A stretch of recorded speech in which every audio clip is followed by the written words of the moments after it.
Y la respuesta honesta es: nadie lo sabe. Lo que sí sabemos es que esta guerra ha cambiado Europa para siempre.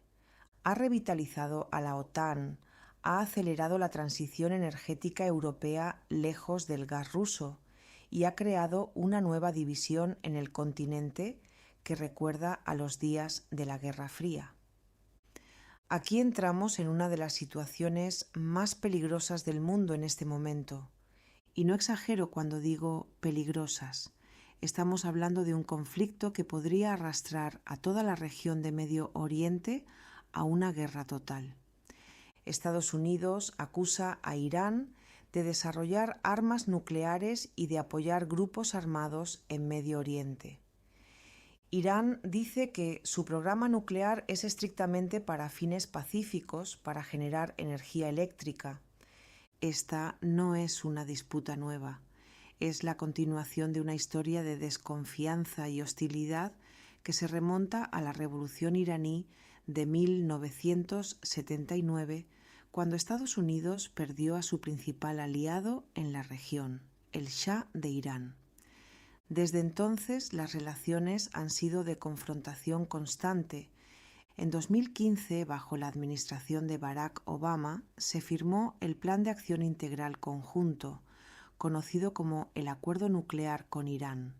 Fue un logro diplomático histórico donde Irán aceptó limitar drásticamente su programa nuclear a cambio del levantamiento de sanciones económicas. Pero en 2018 el presidente Donald Trump retiró a Estados Unidos del acuerdo y reimplantó las sanciones más duras jamás aplicadas a un país. Irán respondió gradualmente abandonando sus compromisos del acuerdo y acelerando su enriquecimiento de uranio. Y aquí estamos en 2026, con Irán más cerca que nunca de tener la capacidad de fabricar un arma nuclear. Durante febrero, las tensiones escalaron dramáticamente. Hubo reportes de inteligencia que sugerían que Irán había alcanzado un nivel de enriquecimiento de uranio del 90% de pureza, muy cerca del nivel necesario para un arma nuclear que es del 95%.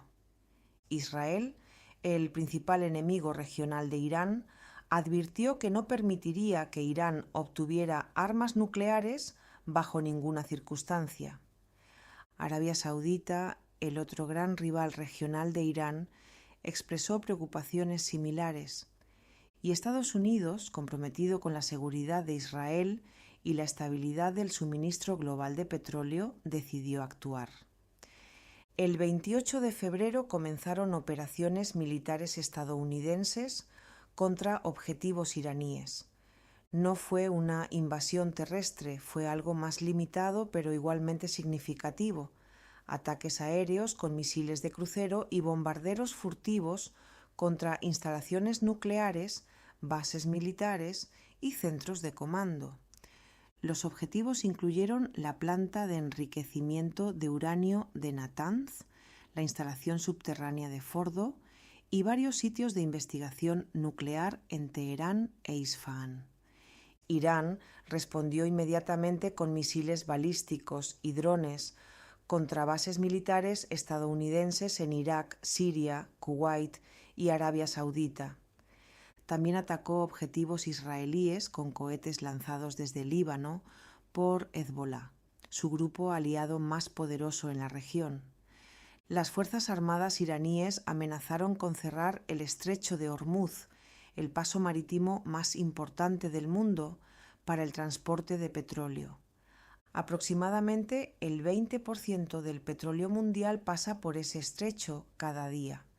Si Irán cierra el estrecho de Hormuz, aunque sea temporalmente, el precio del petróleo se dispararía a niveles nunca vistos, posiblemente superando los $200 por barril. Esto desencadenaría una recesión económica global inmediata. Los precios de la gasolina, el diésel, el combustible para aviones, todo se iría por las nubes. El transporte de mercancías se volvería prohibitivamente caro. Los precios de los alimentos subirían porque el transporte es un componente importante del costo. La inflación global se dispararía. Esto es grave porque la zona del Golfo Pérsico controla gran parte del petróleo mundial. Arabia Saudita, Emiratos Árabes Unidos, Kuwait, Irak, todos dependen de poder exportar su petróleo a través del Golfo Pérsico y el Estrecho de Hormuz. Cualquier interrupción del flujo de petróleo tiene consecuencias económicas globales inmediatas. Además, hay otra dimensión preocupante, la posibilidad de una guerra regional más amplia. Si Israel decide lanzar sus propios ataques contra Irán, cosa que ha amenazado hacer durante años, Hezbolá en Líbano respondería con miles de cohetes contra ciudades israelíes. Hamás en Gaza, también aliado de Irán, podría unirse al conflicto. Los hutíes en Yemen, otro grupo apoyado por Irán, podrían atacar a Arabia Saudita y los Emiratos Árabes Unidos. Sería un conflicto regional total con el potencial de arrastrar a múltiples países. Turquía, Egipto, Jordania, todos tendrían que decidir qué papel jugar. Y detrás de escena, las grandes. La pregunta ahora es, ¿qué sigue para Venezuela?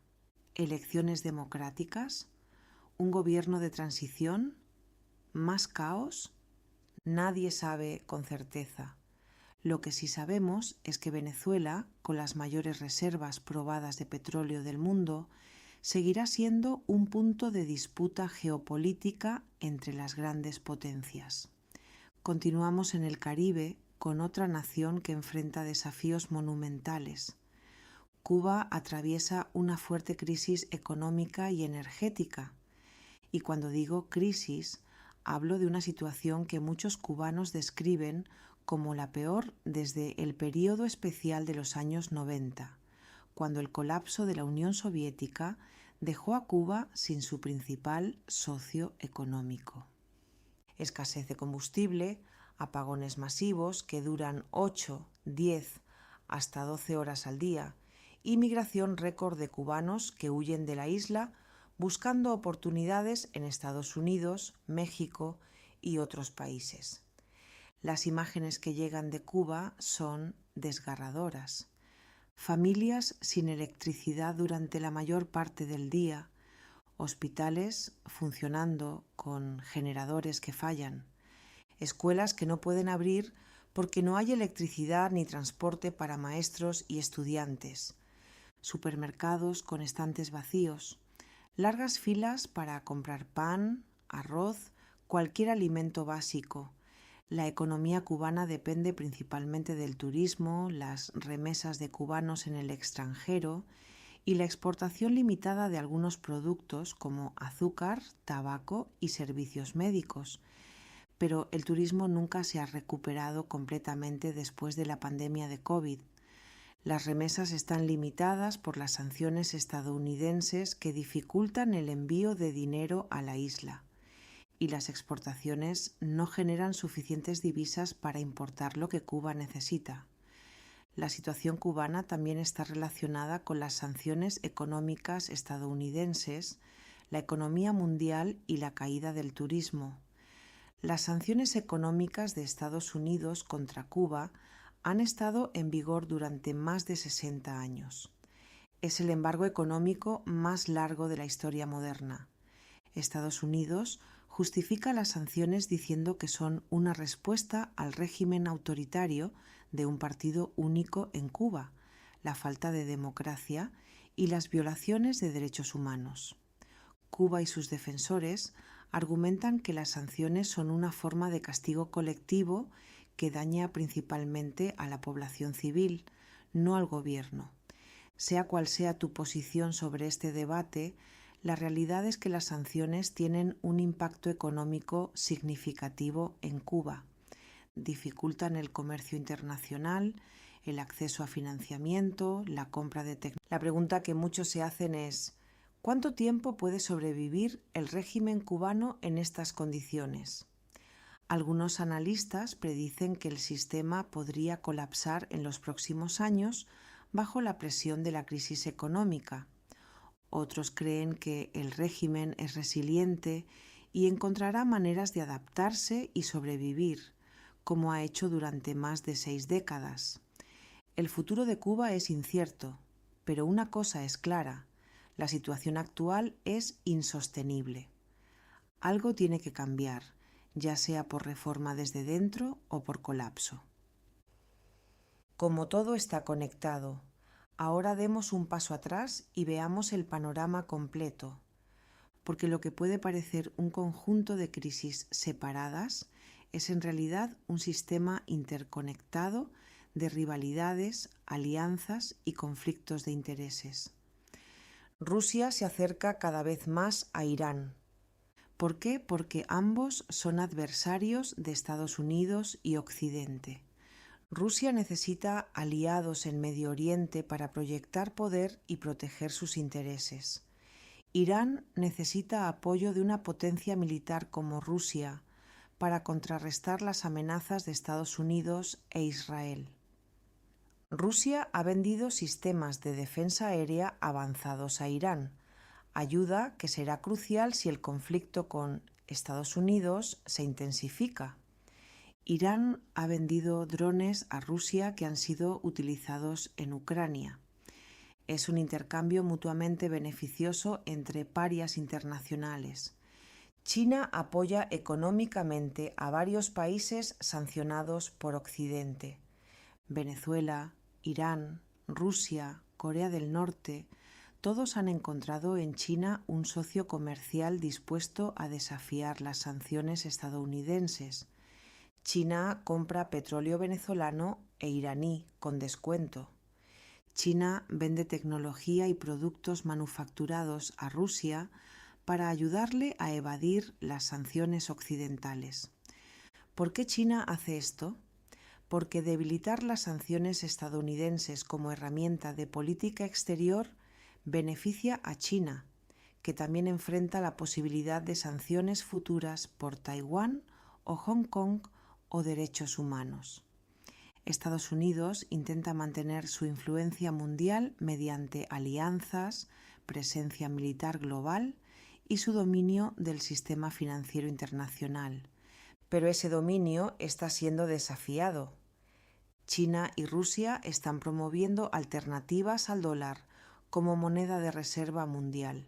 Están creando sistemas de pago alternativos para evitar el sistema SWIFT controlado por Occidente. Están construyendo alianzas alternativas como BRICS, el bloque que incluye a Brasil, Rusia, India, China y Sudáfrica, y que ahora se ha expandido para incluir a Irán, Arabia Saudita, Egipto, Etiopía y Emiratos Árabes Unidos. BRICS representa casi la mitad de la población mundial y más de un tercio del PIB global. Es un contrapeso significativo al orden dominado por Occidente, y todo esto afecta a algo muy importante: tu bolsillo. Las guerras y tensiones internacionales afectan petróleo, transporte, alimentos e inflación. Por eso suben los precios en muchos países. Déjame explicar las cadenas de causalidad.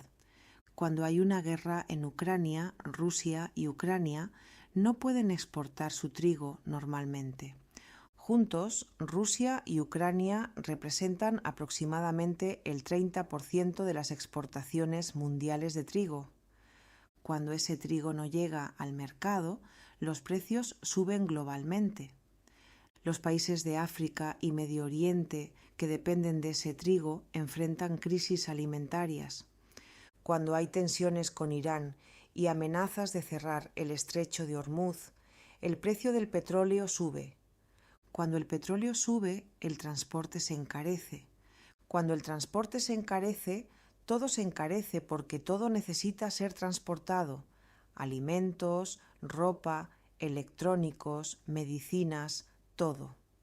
Cuando China y Estados Unidos se imponen aranceles mutuamente, las cadenas de suministro globales se interrumpen. Las empresas tienen que buscar nuevos proveedores, construir nuevas fábricas, reorganizar la logística. Todo eso cuesta dinero y ese costo se traslada a los consumidores. Cuando el dólar se fortalece porque Estados Unidos sube las tasas de interés para combatir la inflación, los países en desarrollo que tienen deudas denominadas en dólares enfrentan crisis. Turquía, Argentina, Pakistán, Egipto, muchos países emergentes están luchando con crisis de deuda porque el dólar fuerte hace que sus deudas sean más caras de pagar. Y cuando esos países entran en crisis, recortan importaciones, lo que afecta al comercio global, lo que afecta el crecimiento económico mundial, lo que eventualmente afecta tu empleo y tus oportunidades. La geopolítica no es algo lejano que sucede en lugares remotos. La geopolítica decide si tendrás empleo, si podrás pagar la renta, si los alimentos serán asequibles, si podrás viajar, si habrá estabilidad o crisis.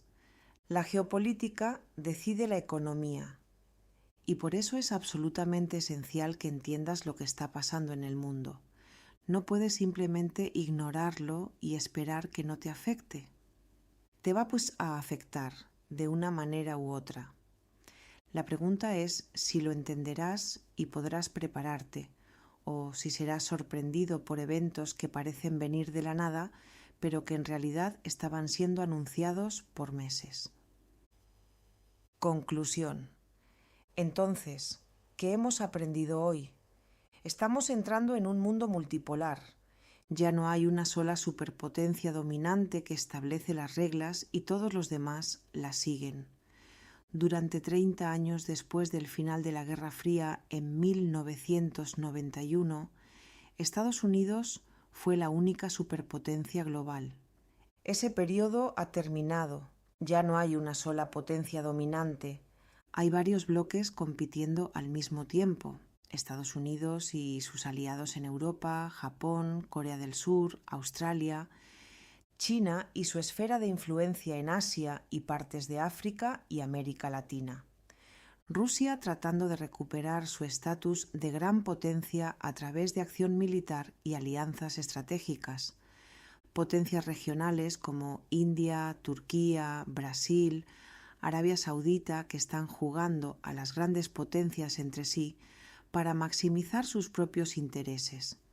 Es un mundo más complejo, más inestable, más impredecible que el mundo unipolar de los años 90 y 2000. Pero también es un mundo con más opciones para países pequeños y medianos. Cuando había solo una superpotencia, tenías que alinearte con ella o enfrentar las consecuencias. Ahora puedes jugar a las grandes potencias entre sí, formar alianzas flexibles, negociar mejores términos, y 2026 podría definir el futuro del planeta por muchos años. Los conflictos que están desarrollándose ahora en Ucrania, en Medio Oriente, en el estrecho de Taiwán, podrían escalar a guerras más grandes, o podrían resolverse a través de la diplomacia, estableciendo nuevos equilibrios de poder. Las decisiones que tomen los líderes mundiales en los próximos meses tendrán consecuencias que durarán décadas. Si la guerra entre Estados Unidos e Irán se intensifica, podría remodelar completamente Medio Oriente. Si China decide que es el momento de tomar Taiwán, el mundo enfrentará la crisis de seguridad más grave desde la Segunda Guerra Mundial. Si Rusia y Occidente no encuentran una manera de terminar la guerra en Ucrania, la división de Europa se profundizará y podríamos ver una nueva carrera armamentística. Estas no son exageraciones, son posibilidades reales que los analistas de seguridad y los planificadores militares están considerando seriamente. Si quieres entender la política de tu propio país, tienes que entender el mundo, porque la política doméstica y la geopolítica internacional están profundamente conectadas. Los precios que pagas están influenciados por eventos globales. Las oportunidades de empleo están influenciadas por el comercio internacional. La estabilidad de tu moneda está influenciada por la confianza global en tu economía.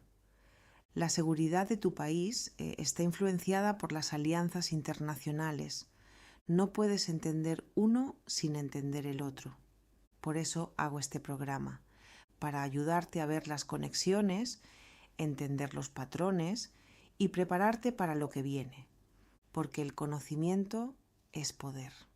Y en un mundo tan complejo e interconectado como el nuestro, entender la geopolítica es una necesidad, no un lujo. Espero que este análisis te haya dado una perspectiva más clara de lo que está pasando en el mundo en estos primeros 2 meses de 2026. Seguiremos observando estos desarrollos en los próximos episodios. Yo soy Alicia y esto fue Un Ratico con Alicia. Gracias por acompañarme en este viaje de comprensión geopolítica. Hasta la próxima.